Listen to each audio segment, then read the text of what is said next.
El tema de hoy es el enfoque histórico. Ya es el tercer tema, la parte 2, el enfoque histórico, ¿verdad? Vamos entrando cada vez más a la persona de San Pablo.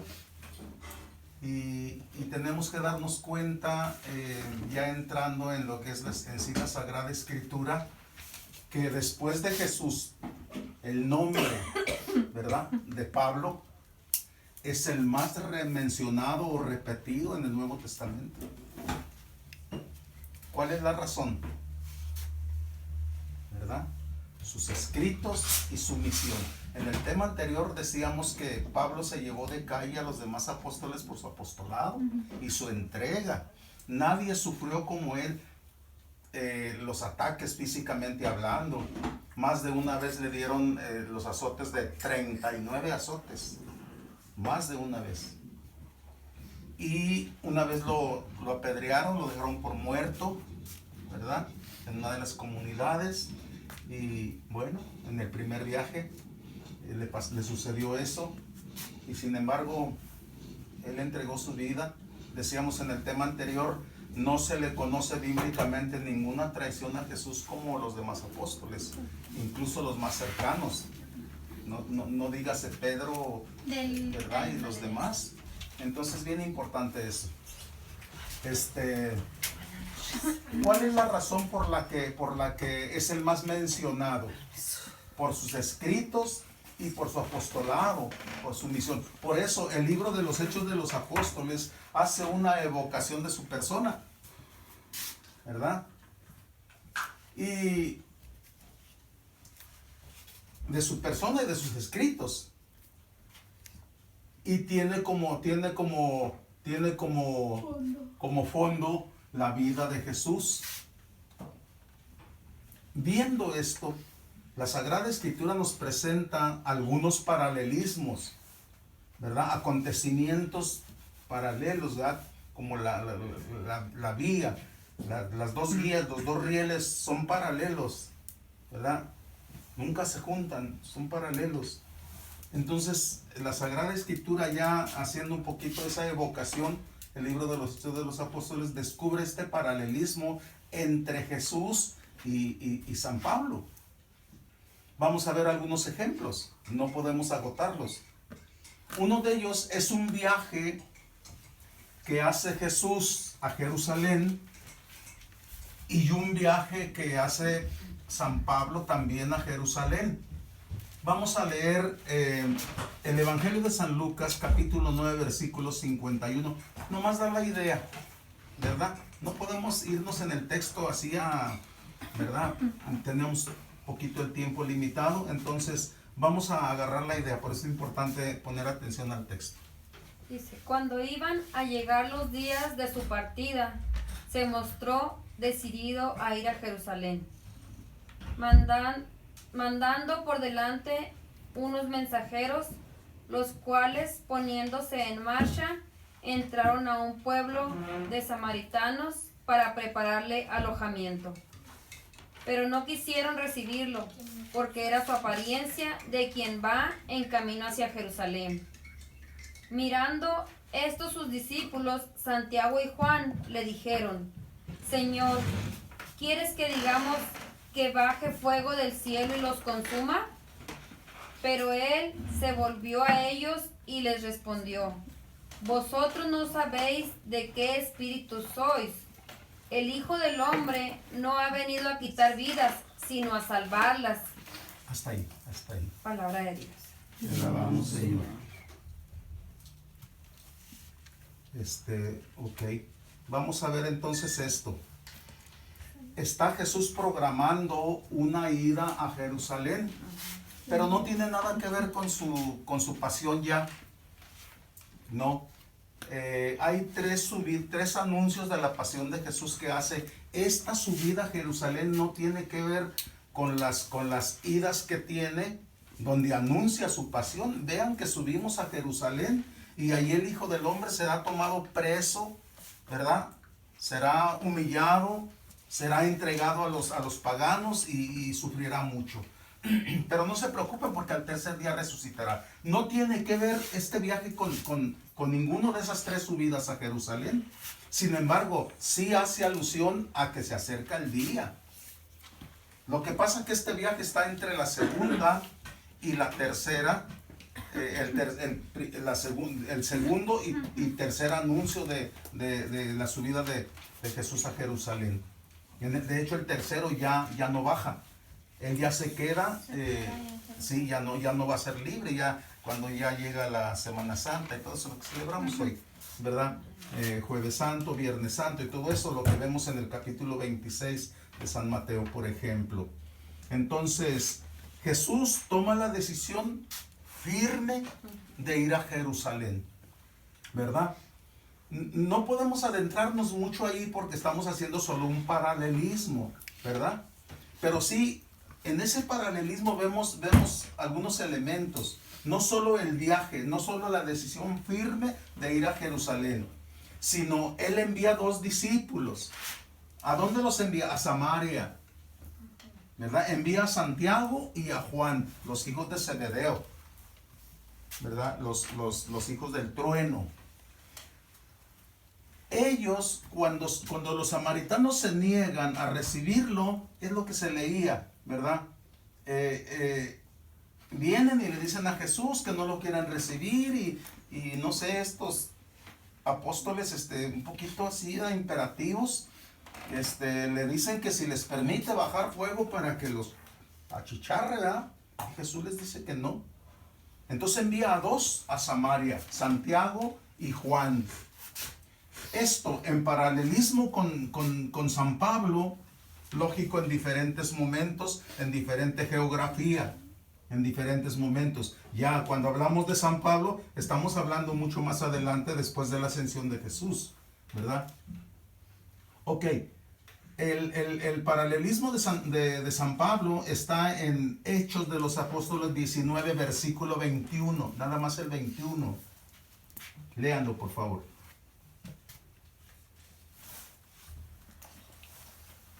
Dice 19:21. Después de todos estos acontecimientos, Pablo tomó su decisión en el Espíritu, ir a Jerusalén pasando por Macedonia y Acaya, y decía, después de llegar allí, tengo que también ir a Roma.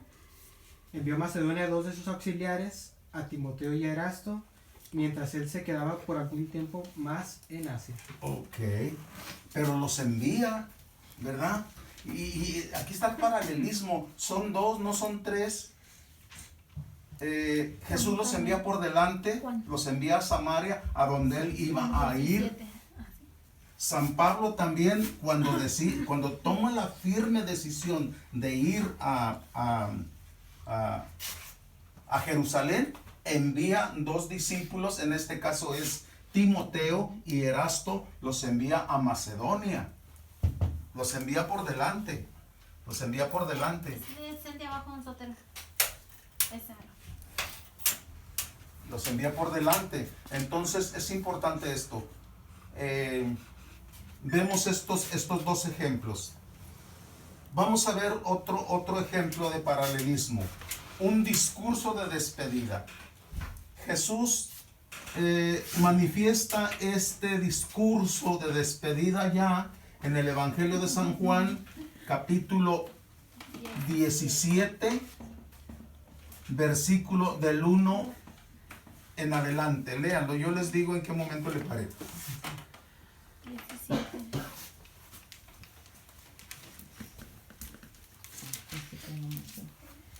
Dice, así habló Jesús. Después, levantando la vista al cielo, dijo, Padre, ha llegado la hora. Da gloria a tu Hijo para que tu Hijo te dé gloria, ya que le has dado autoridad sobre todos los hombres, para que dé vida eterna a cuantos le han confiado. En esto consiste la vida eterna, en conocerte a ti, el único Dios verdadero, y a tu enviado, Jesús el Mesías. Yo te he dado gloria en la tierra, cumpliendo la tarea que me encargaste hacer. Ahora tú, Padre, dame gloria junto a ti, la gloria que tenía junto a ti antes de que hubiera mundo. He manifestado tu nombre a los hombres que separaste del mundo para confiármelos. Eran tuyos, me los confiaste y han cumplido tus palabras. Ahora comprenden que todo lo que me confiaste procede de ti. Las palabras que tú me comunicaste, yo se las comuniqué. Ellos las recibieron y comprendieron realmente que viene de tu parte y han creído que tú me enviaste. Ok, hasta ahí. Estamos en el capítulo 17, del 1 en adelante, termina en el 26 esta narración. De hecho, es el resto del capítulo, ¿verdad? El capítulo 17 tiene 26 versículos. Bueno, ahí le pueden ustedes seguir leyendo ya en su intimidad, allá en su estudio, para que desarrollen esto. Ese es el discurso sacerdotal de Jesucristo más largo que encontramos en los evangelios, ¿verdad? Es una oración sacerdotal. Vamos a ver el paralelismo de este discurso con un discurso de San Pablo también narrado en los Hechos de los Apóstoles, capítulo 20, del versículo 17 en adelante. Dice: desde Mileto mando llamar a Éfeso a los presbíteros de la iglesia. Cuando llegaron les dijo: ustedes saben cómo me he portado siempre con ustedes desde el primer día que llegué a Asia, sirviendo al Señor con toda humildad, entre las lágrimas y pruebas que me han causado los judíos. Saben que nunca me acobardé cuando algo podía ser útil para ustedes. Les predicaba y enseñaba en público y en las casas. He proclamado para los judíos tanto como para los griegos la conversión a Dios y la fe por Jesús nuestro Señor. Ahora voy a Jerusalén, atado por el Espíritu sin saber lo que me sucederá allá. Solamente que en cada ciudad el Espíritu Santo me da a conocer que me esperan prisiones y tribulaciones. Hasta ahí. Estamos en el capítulo 20 de Hechos de los Apóstoles, igual versículo 17 en adelante. Este no es paralelismo, este es coincidencia, ¿sí? Así como el capítulo 17 de San Juan tiene 26 versículos, el capítulo 20 de los Hechos de los Apóstoles tiene 38 versículos. Igual el resto es para que ustedes lo lean, ¿verdad? Aquí solamente queremos ver el paralelismo de Jesús con Pablo en cuanto a un discurso de despedida. ¿Por qué de despedida? Porque Jesús está despidiéndose ya de los discípulos, porque está próxima su aprehensión en Jueves Santo en el Monte de los Olivos, ¿verdad? O en el huerto de Getsemaní. Bien, San Pablo termina su recorrido ya, se viene ya de Éfeso y ahí manda citar a los presbíteros y se va a despedir de ellos. Ya cuando ustedes lean más adelante del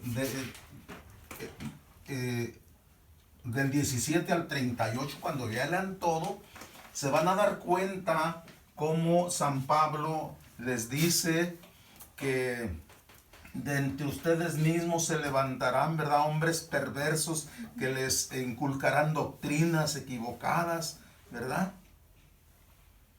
Y les previene que defiendan al rebaño. Y les dice, los hace llorar San Pablo, les dice que, bueno, que él se despide de ellos y ya no lo van a volver a ver. ¿Por qué? Es su despedida ya.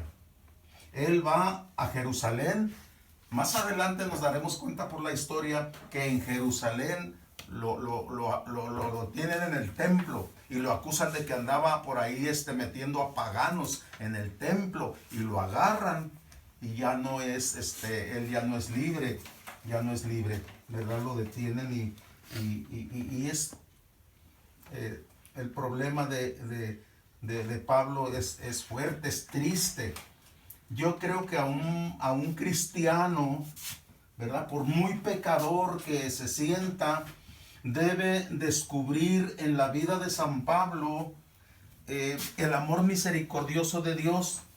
En el caso de Jesucristo, que Jesucristo no detiene su mirada tanto en los pecados tremendos de una persona, sino que solo escucha los latidos de su corazón misericordioso, solo ve la infinita misericordia que necesita el pecador para que él pueda intervenir. Dios es todopoderoso y puede perdonar cualquier pecado siempre que en el corazón de la persona él descubre el arrepentimiento verdadero.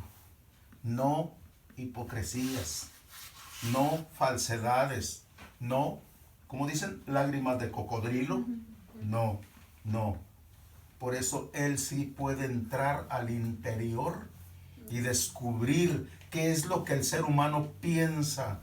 Así pensó de Simón, aquel fariseo que lo invitó a su casa y que llega María Magdalena, ¿verdad? Así pensó. Si este hombre fuera profeta, sabría qué tipo de mujer es ella y sabría qué tipo de mujer lo está tocando. Y dice la Sagrada Escritura, Jesús, dándose cuenta en su interior de lo que pensaba, le dijo: Simón, tengo algo que decir. Dime, Señor. Y ya le empieza ya a decir de los dos deudores, que uno le debía mucho dinero y otro le debía poco, que como no tenían con qué pagarle, les perdonó la deuda, ¿verdad? Ya ustedes conocen el texto, y si no, léanlo, búsquenlo y léanlo. Ahí descubrimos pues la infinita misericordia de nuestro Señor Jesucristo, que no se detiene. Dice el santo cura de Ars, los pecados más grandes, el número de pecados más grandes, ¿verdad?, del ser humano, no son más que pequeños granitos de arena comparados con la inmensidad de la montaña misericordiosa de nuestro Dios. Los pecados más grandes. Entonces, ahí estamos en esa parte. Acabamos de ver estos pequeños detalles, ¿verdad? Pequeña introducción ahí respecto a la situación histórica. Un viaje a Jerusalén, el paralelismo, y como parte del paralelismo, un discurso donde ya miramos nosotros esto. Es importante que ustedes tomen los textos tal como están para que ustedes los estudien y que se les quede esta doctrina, porque si no, la vida de San Pablo pues va a pasar de noche para nosotros. Dejen borro para seguir adelante. En la parte que borré estábamos mirando los paralelismos, ¿verdad?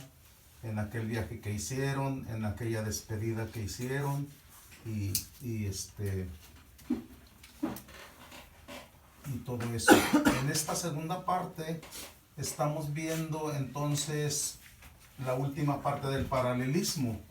¿Qué es esto, la última parte del paralelismo? ¿Verdad? No es cierto, hasta aquí es el paralelismo, de aquí para arriba, ya este es otro punto. Ok, ¿qué encontramos aquí?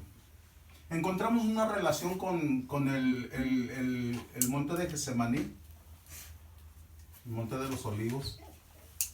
Y aquí vemos a Jesús en el Evangelio de San Mateo, capítulo 26, del 37 al 39. Léanlo, por favor.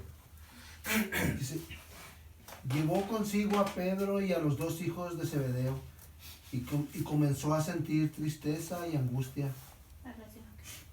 Y les dijo: siento una tristeza de muerte, quédense aquí conmigo y permanezcan despiertos. Fue un poco más lejos y tirándose en el suelo hasta tocar la tierra con su cara, hizo esta oración: Padre, Si es posible, aleja de mí esta copa. Sin embargo, que se cumpla no lo que yo quiero, sino lo que quieres tú. Ok, palabra del Señor. Te amamos. Vamos a ver lo que está sucediendo aquí. Aquí hay algo bien importante que tenemos que ver. Jesús está entrando, de hecho ya está hasta el fondo, en esta parte ya está hasta el fondo del Monte de los Olivos. Ya. Recordemos que es el primer jueves santo de la historia del cristianismo, ¿verdad? En el versículo 26, del 26 al 37 está la institución de la Santísima Eucaristía, está la institución del sacerdocio y todo eso. Tomen y coman, esto es mi cuerpo. Tomen y beban, esto es mi sangre. Está del versículo 26 al 37, ¿verdad? De ahí empieza esa parte. Y de hecho dice la Sagrada Escritura que como era su costumbre, Jesús salió con ellos y se fue al Monte de los Olivos. Pero ojo con esto, ya no van los 12. Recordemos que en la institución, antes de participar del pan y el vino, ya Judas Iscariote ya no participa de eso. Están en una comida, sí, como previa. Pero la cena de la institución se hace después, donde ya Judas se fue. Lo que piensas hacer, hazlo pronto. Y todos piensan que lo mandó a comprar algo, ¿no? Ya le estaba diciendo que hiciera lo que había, porque Jesús conoce el interior de cada uno, sabía perfectamente qué es. Ok, entonces ya nada más van 11, no van los 12 ya. Al Monte de los Olivos van 11. Y el Evangelio dice que dejó a la entrada del Monte de los Olivos, dejó ¿a cuántos dejó? Si son 11, y se lleva con él a 3. Pedro, Santiago y Juan se los lleva más para adentro. Pero ¿cuántos deja entonces en la entrada? 8, ¿verdad? El resto, excepto Judas Iscariote, el resto se quedan en la entrada del Monte de los Olivos. Luego toma consigo a Pedro, a Santiago y a Juan y se los lleva más adentro. Y es cuando les dice que oren, ¿verdad? Porque pues el espíritu es pronto, pero la carne es débil o flaca, como traduce una edición de la Sagrada Escritura. Se lo lleva y cuando ya está con ellos adentro, dice la Sagrada Escritura que Jesús se va de ellos como al tiro de una piedra. Se aleja de ellos y se pone a orar. No sin antes decirle que se pongan a orar, que lo acompañen, que siente una angustia de muerte. Que oren para que, ¿verdad? Ok. Se va y es donde empieza esa lucha. Y es donde donde se manifiesta la naturaleza humana de Jesús. Recuerden que en otros cursos les he dicho que Jesucristo tiene 2 naturalezas. Humana y divina. Que tiene 2 voluntades. Humana y divina, y que aquí se manifiesta la voluntad humana. Padre, para ti todo es posible, aparta de mí este cáliz. Lo dice una vez, lo dice 2 veces y lo dice 3 veces, pero antepone ante esa expresión de la naturaleza humana, antepone la voluntad divina de él. Él tiene voluntad humana y voluntad divina. Y la voluntad divina es más que no se haga como quiero yo, sino como quieres tú. Más que no se haga mi voluntad, sino la tuya. Y entonces, la voluntad humana la subordina a la voluntad humana. Perdón, a la voluntad divina. Que no se haga como yo quiero, sino como quieres tú. Es una lucha tremenda. Allí, por ejemplo, el Evangelio de San Lucas dice, es el único evangelio que mantiene esto, que fue necesario que viniera un ángel del cielo para fortalecerlo. Solo ese evangelio lo tiene, esa parte. Entonces una lucha en Getsemaní, es un sufrimiento. De hecho, físicamente Jesús empieza ahí a sufrir ya los estragos de la pasión. El dolor, la angustia, la persecución, la amenaza de muerte lo sigue desde su nacimiento, recordemos eso, la muerte de los niños inocentes. Pero aquí ya de manera personal, aquí empieza ya el sufrimiento. En la película de Mel Gibson, cuando aparece esta escena, aparece un tipo pelón ahí personificando al demonio, diciéndole, tú no puedes con esto. Es imposible que tú puedas con todo el pecado. Y es cuando Jesús empieza. Nosotros no entendemos eso. ¿Cómo es que el sudor se transforma en gotas de sangre? Eso habría que preguntárselo a la medicina, a un médico, ¿verdad? Que nos enseñe por qué o a qué nivel debe estar el pavor de una persona a grado tal de que su sudor se transforma en sangre. Y ahí derrama la sangre primera de la pasión en el Monte de los Olivos. Ahí está. Es parte del paralelismo. Ahí acepta la voluntad del Padre. Jesucristo acepta la voluntad del Padre, ¿verdad? En el Monte de los Olivos. El paralelismo que tiene San Pablo ahí está en Hechos de los Apóstoles capítulo 21, versículo del 12 al 14, léanlo. Dice, al oírlo, nosotros y los vecinos del lugar le suplicábamos a Pablo que no subiera a Jerusalén. Pero Pablo respondió, ¿qué hacen llorando y ablandándome el corazón? Por el nombre del Señor Jesucristo, del Señor Jesús, y yo dispuesto de ser encadenado y morir en Jerusalén. ¿Cómo no podíamos convencerlo en tranquilizamos diciendo que se cumpla la voluntad del Señor? Ok. Hay un paralelismo ahí.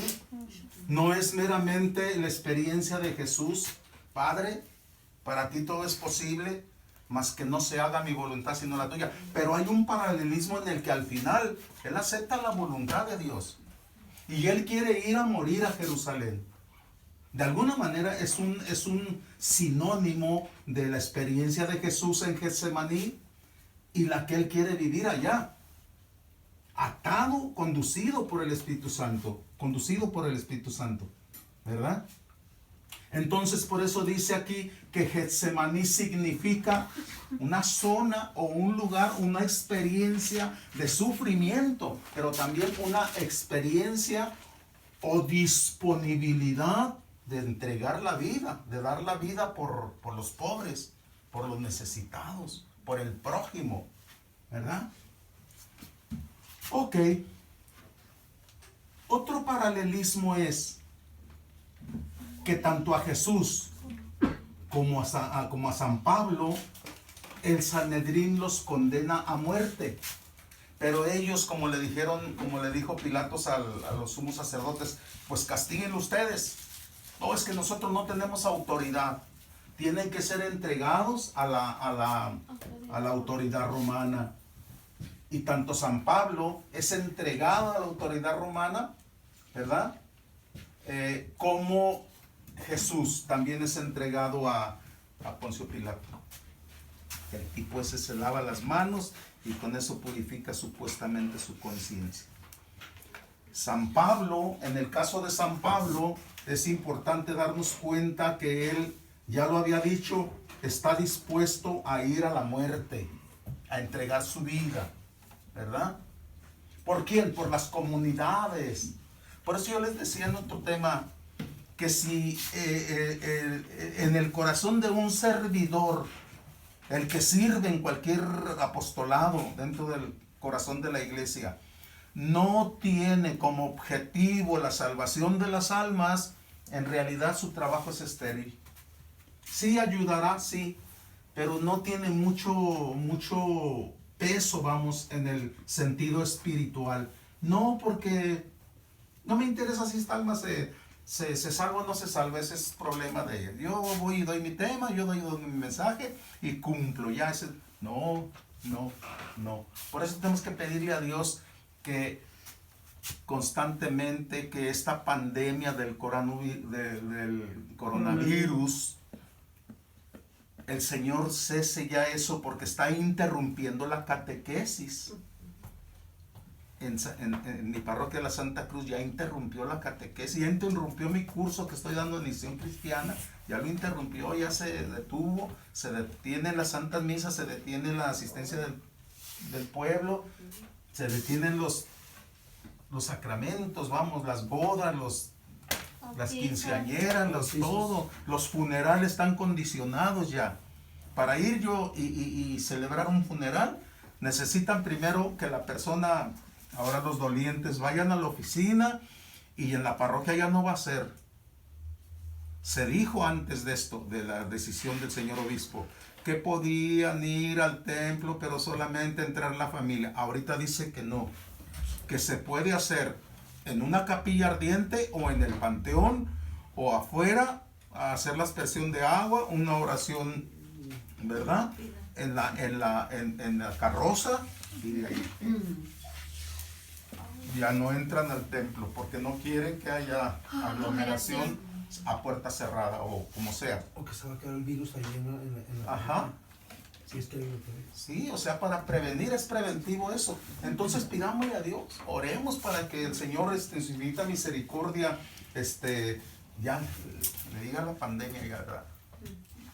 La palabra pandemia, les había dicho, es una palabra griega, compuesta de dos partes. Del griego, pan, que significa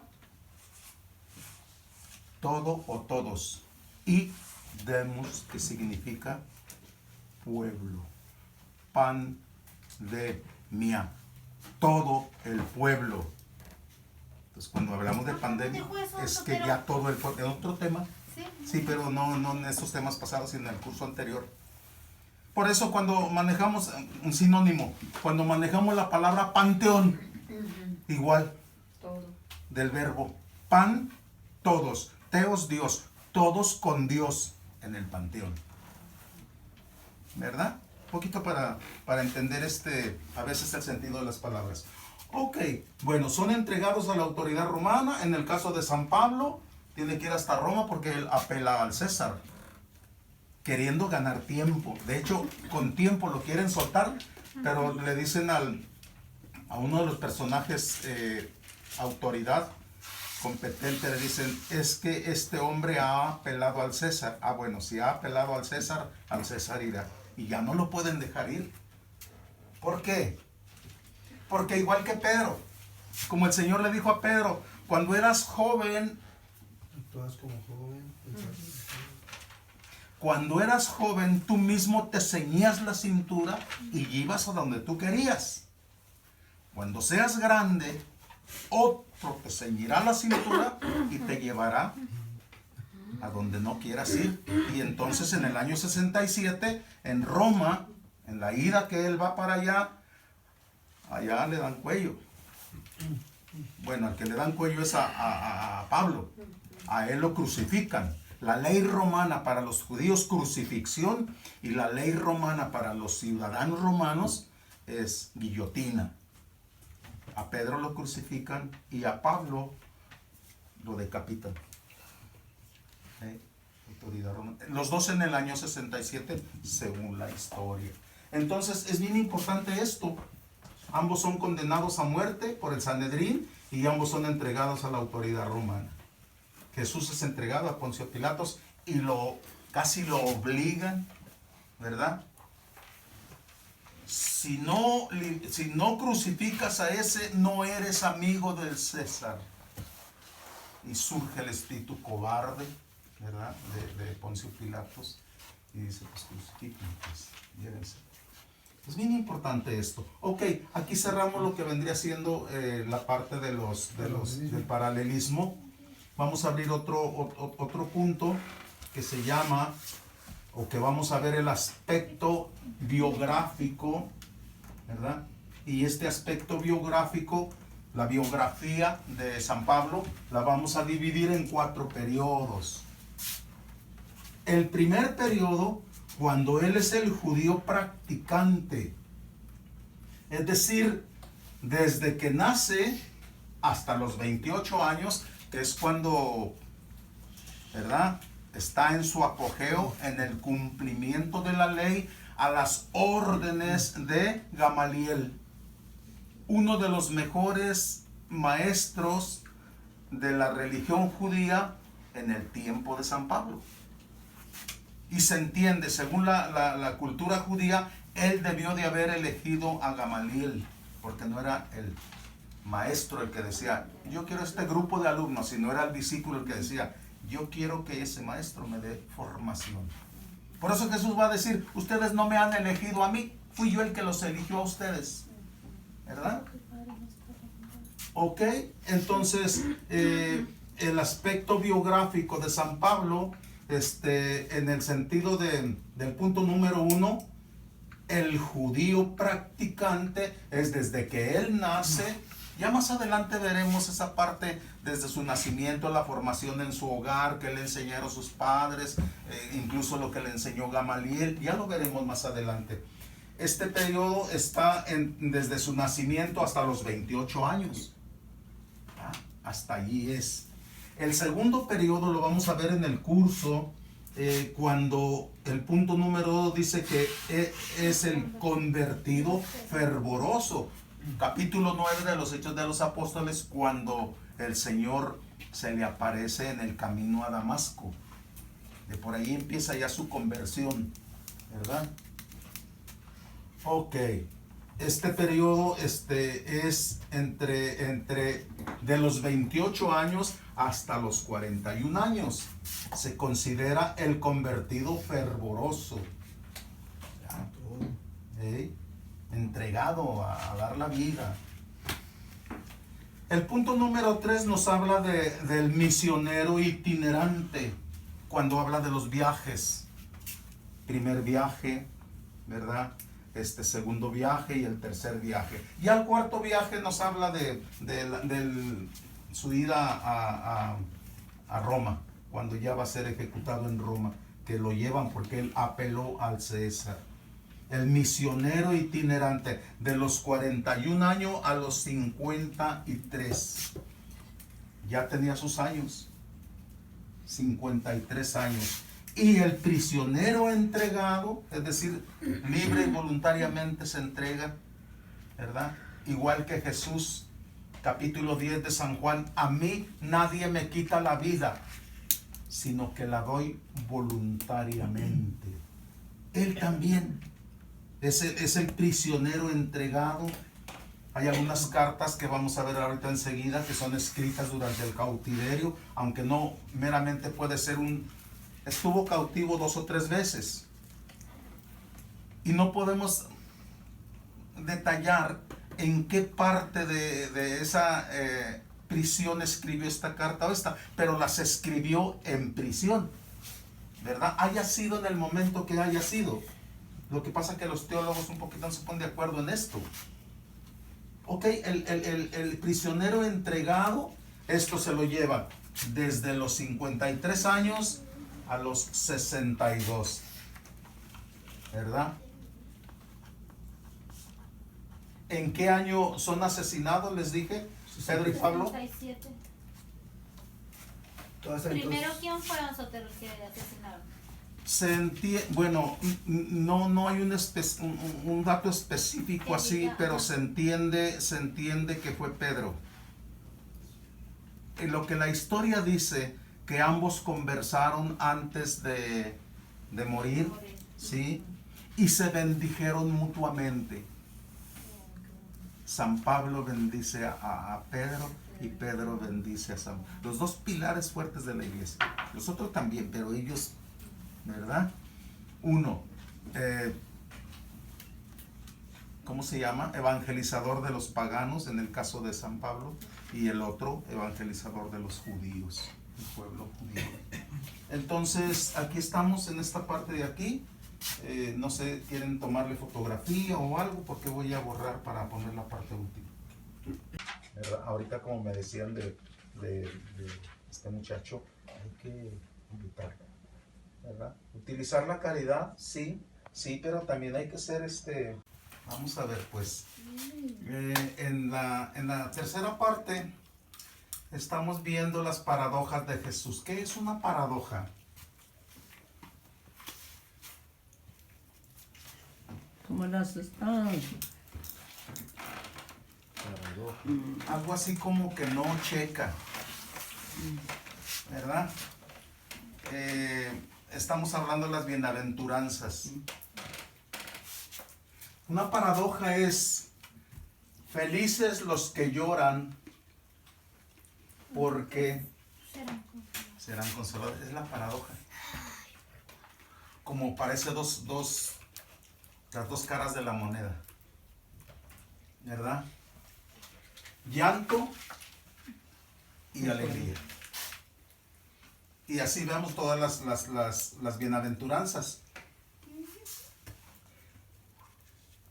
Porque serán hijos de Dios, ya sea el que maneja la palabra o el verbo felices, dichosos o bienaventurados. Son sinónimos. Alguna traducción de la Biblia puede decir felices, otra puede decir dichosos, otra puede decir bienaventurados, no importa, ¿verdad? Los que lloran porque serán consolados. Es un ejemplo de las bienaventuranzas para decir que estas paradojas que Jesús proclama en el monte, en un montecito donde se sube, ¿verdad? Parece que es el capítulo 6 de San Mateo, ¿verdad? San Pablo las experimenta. Y vamos a leer leer la segunda carta de los Corintios, capítulo 4 del 8 al 10, y segunda carta de Corintios de 6 del 8 al 10. También es coincidencia de 8, 10 y 8, 10. Ese no es paralelismo. A ver, vamos a ver. 4 del 8 al 10 dice: Sí. Nos vienen pruebas de toda clase, pero no nos desanimamos. Andamos con graves preocupaciones, pero no desesperados.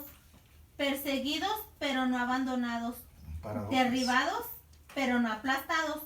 Por todas partes llevamos en nuestra persona la muerte de Jesús, para que también la vida de Jesús se manifieste en nuestra persona. Esas son las paradojas.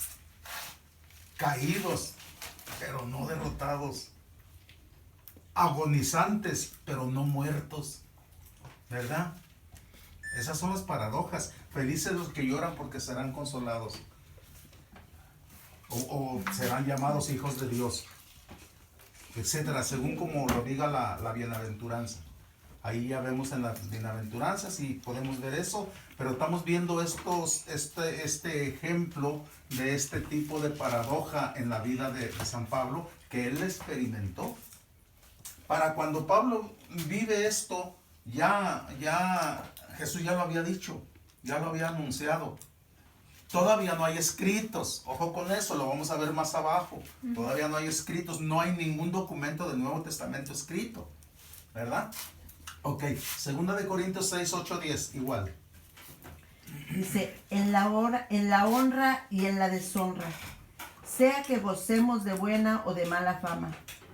Nos tratan como a mentirosos a pesar de que decimos la verdad, Paradoja. como a desconocidos cuando somos bien conocidos, como moribundos cuando estamos llenos de vida, como castigados pero no ejecutados. Palabra de Dios. Ah, qué hermoso es esta parte. Bueno, digo, qué hermoso se escucha. Vivirla es otra bronca. Nosotros debemos haber tenido, aunque no lo hayamos reflexionado, pero debemos haber tenido ya alguna paradoja, ¿verdad? Respecto a la Sagrada Escritura. Sí. Más cuando tenemos como un duelo o un dolor. Ando herido, pero me siento fuerte. Es una paradoja, ¿verdad? Me siento débil, sí, físicamente, pero espiritualmente estoy fuerte. Es una forma de relacionar con esos textos. Como dos palabras contrarias en una misma oración. Ajá, como la otra cara, exactamente, ¿sí? Ok, esas son las paradojas de Jesús, son ejemplos.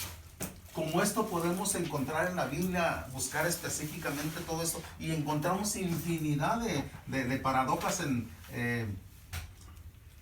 que Jesús mencionó o que Jesús mismo vivió y que las repite el discípulo. Por eso tenemos que aprenderlo para cuando nos sucedan a nosotros, ¿verdad? No irnos para abajo, sino ver qué hizo San Pablo para mantenerse firme, ¿verdad? Por ejemplo, me siento como una mecha, como una mecha que humea, pero no estoy apagado. Es una paradoja, ¿verdad? Tengo miedo, pero estoy fortalecido. Ajá. Tengo miedo, pero sé que soy fuerte, que soy valiente. Sí. Una cosa es lo que se experimenta y otra es la convicción de fe. Y la debilidad llega como una tentación del enemigo para ir para abajo, para tirar a uno, para hacerle realidad a veces ese sentimiento o esa experiencia que se vive. Sí, en la vida real, pero en nuestra fe, en nuestra convicción de fe, sabemos que Jesucristo, dice San Pablo, en todo saldremos victoriosos gracias a aquel que nos amó primero. Gracias a aquel que nos amó primero. Ok, bien, vamos a pasar al punto número 3, ¿verdad? Vamos a ver las perspectivas literarias. Vamos a entrar a lo que comúnmente se le llama, bueno, en este caso sería relacionado con San Pablo, se refiere a sus escritos.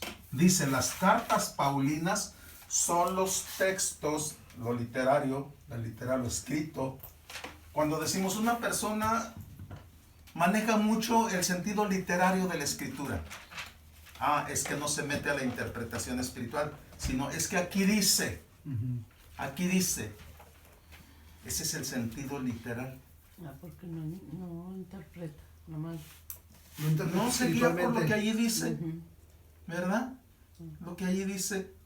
Y entonces cae en errores, como aquel tipo que decía, yo me conduzco por la Sagrada Escritura, yo abro la Biblia y lo que yo veo allí yo hago. Y un día encuentra un texto en el que dice que debe desprenderse de todo y deja de fumar. Y todo el mundo ya no lo ve fumar ni nada, ya todo va. Meses sin fumar. Y luego de repente otro día lo ven fumando. Dice, oye, pues ¿qué pasó? ¿Te viniste abajo? ¿Qué? No, el Señor me dijo eso. Porque abrí la Biblia al carpetazo y me dijo, lo que piensas hacer, hazlo pronto. Y como yo quería fumar. Sentido literal. Ese es el sentido literal. Por eso estamos viendo las perspectivas literarias. ¿Qué es esto? En el caso de las cartas paulinas, son los textos más antiguos que se recopilaron. Ya se los había dicho en otro tema. El primer escrito del Nuevo Testamento es la primera carta a los tesalonicenses, escrita antes del año 50, antes del Concilio de Jerusalén, ¿verdad?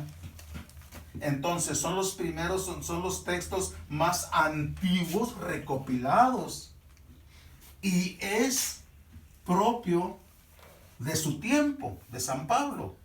Él está utilizando la novedad.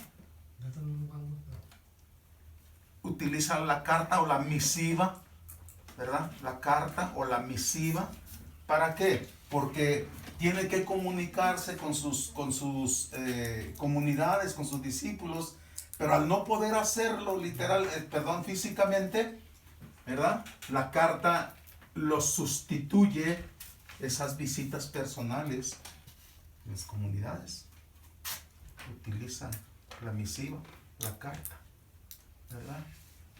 Ok, ese es en el sentido literario. Ahora, continuando con eso, vemos el Corpus Paulino. ¿A qué se le llama el Corpus Paulino? Se llama así a las 13 cartas de San Pablo, que son una a los romanos, siguiendo un poquito el orden de la Biblia de Jerusalén. Una a los romanos, cuéntelas. 2 a los corintios. Quiero decir, yo voy contando. 3. Una a los gálatas. 4. Y aquí vemos las cartas de la cautividad. Una a los efesios. ¿Cuántas van? 5, Una a los filipenses. 6, Una a los colosenses. 7, Una a Filemón. 8, 2 a los tesalonicenses. 10, Vemos las pastorales. Primera y segunda de Timoteo. 12, Y una a Tito. 13, 13. Está la carta a los hebreos. Ya hemos dicho algunas veces que la carta a los hebreos no está escrita directamente de puño y letra por San Pablo. Sino unos seguidores. Tiene exactamente uno de sus discípulos, tiene su estilo paulino, lo tiene. Y más allá de eso, el Espíritu Santo que inspiró a Pablo para escribir estas cartas, inspira a ese personaje, ¿verdad? Anónimo de el autor de la carta a los hebreos. Entiéndase, discípulo de Pablo, porque tiene su estilo. Pero como para que pudiera entrar un documento ¿verdad? ¿Cómo se llama? Canon bíblico. Al canon bíblico, era necesario que estuviera adjudicado a un apóstol o a un discípulo. Pero en este caso el discípulo le concede el honor a San Pablo, por eso la carta está ahí. En un principio no se consideraba que fueran 13, sino 14.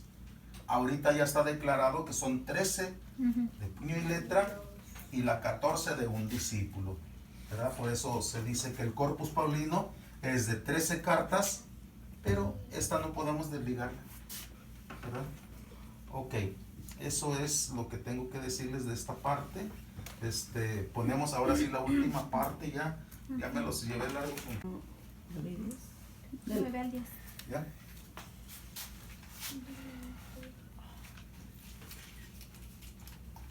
Vamos a la parte final ya de este tema 2, enfoque histórico, y vamos a ver los géneros literarios, es decir, qué tipo de mensajes encontramos son algunos puntos pequeños, no es, ¿verdad?, el agotar las cartas ni nada, son ejemplos nada más para darnos cuenta lo que contiene el Corpus Paulino. En el Corpus Paulino, pues, en el punto de géneros literarios, en el Corpus Paulino encontramos lo siguiente. Encontramos los antiguos querigmas. ¿Qué es un querigma? ¿Qué significa la palabra querigma?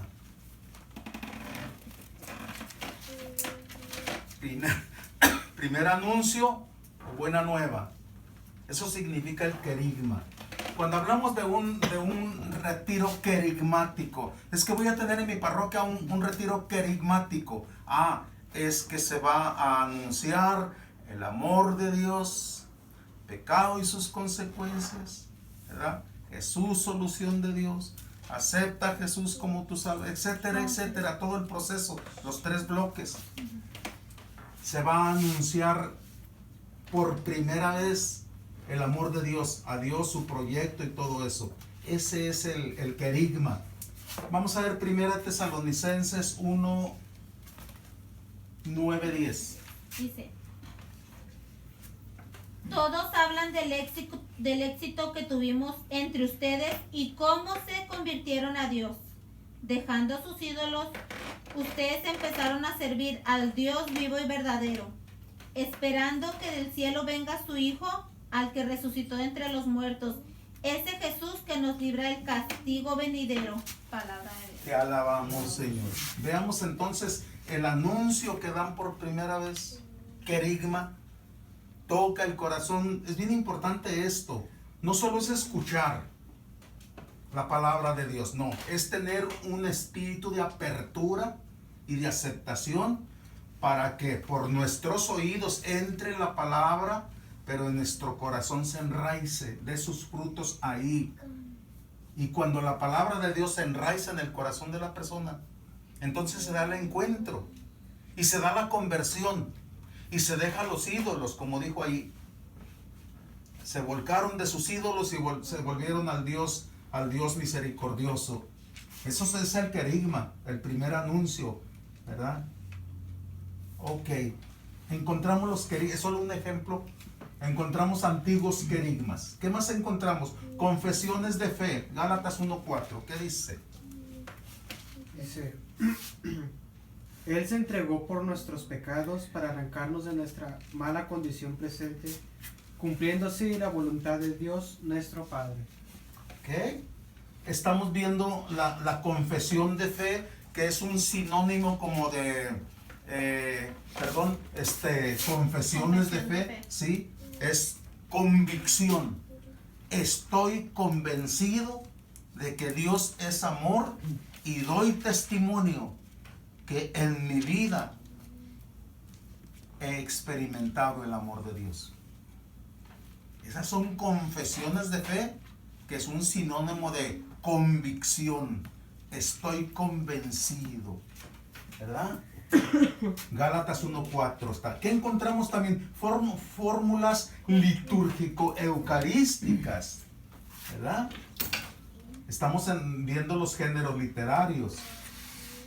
Primera de Corintios 10:16, ¿qué dice? Dice, hermanos, en nombre de nuestro Señor Jesucristo, les ruego que se pongan de acuerdo y que no haya divisiones entre ustedes, sino que vivan en perfecta armonía de pensamiento y opinión. Porque me he enterado, hermanos míos, por la familia de Chloe, que existen discordias entre ustedes. Me refiero a lo que anda diciendo cada uno. Yo soy de Pablo, yo de Apolo, yo de Cefas, yo de Cristo. ¿Está dividido Cristo? ¿Ha sido crucificado Pablo por ustedes? ¿O han sido bautizados invocando el nombre de Pablo? Gracias a Dios, no bauticé más que a Crispo y a Cayo. Así que nadie diga que fue bautizado invocando mi nombre. Ok. Palabra. Pero faltaba uno, ¿no? Te alabamos, Señor. Bueno, bauticé también a la familia de Esteban, pero que yo sepa no bauticé a nadie más. A ver, ¿qué estaba leyendo? Primera de Corintios 10:16, ¿no? Nomás era el 16.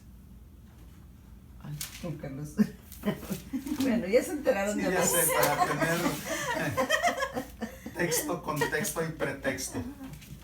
Ok, ahí estamos viendo las fórmulas litúrgico-eucarísticas, ¿verdad? En otro momento San Pablo va a decir, por eso cuando tomamos del cuerpo de Cristo y bebemos del cáliz, debemos analizarnos bien, ¿verdad?